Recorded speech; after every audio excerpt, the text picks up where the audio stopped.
বাদল শেষের সূর্যালোকিত বিকেলবেলার মতো উজ্জ্বল অবয়বে বাংলাদেশের মানচিত্র দেখিয়ে তার শিশুপুত্র কন্যাকে বাবা বলতেন, এই যে দেখছিস ৫৬,০০০ বর্গ মাইল, এটাই তিনি।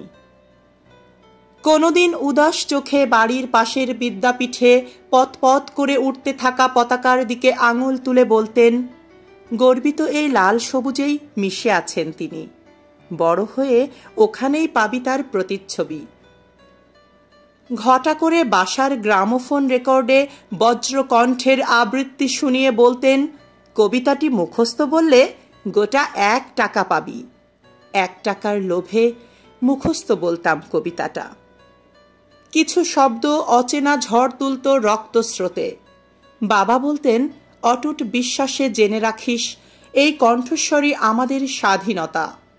রক্তে তোলপাড় করা এ অনুভবের নামই স্বাধীনতার চেতনা।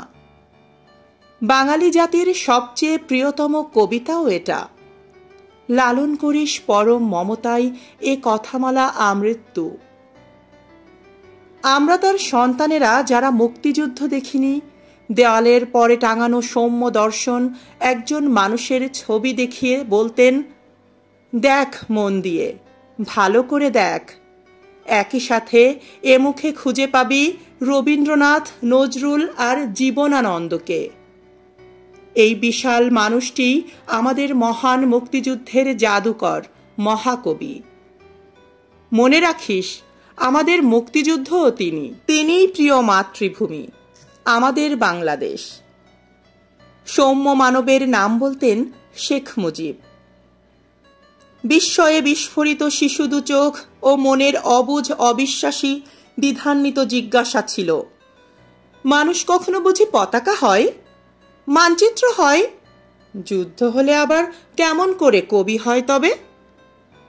পরম আদরে বুকে টেনে নিয়ে বলতেন, বড় হলে তখন বুঝবি আমার কথার মানে। ভুলে যাস না তাকে, সত্য বলে জানিস তাকে, ধারণ করিস তাকে বুকের গভীরতম প্রদেশে। আমার শৈশব, কৈশোর বা তারুণ্যের শিক্ষালয় আমাকে ভুলেও বলেনি তার নাম, শোনায়নি তার অমর কবিতাখানি একবারও।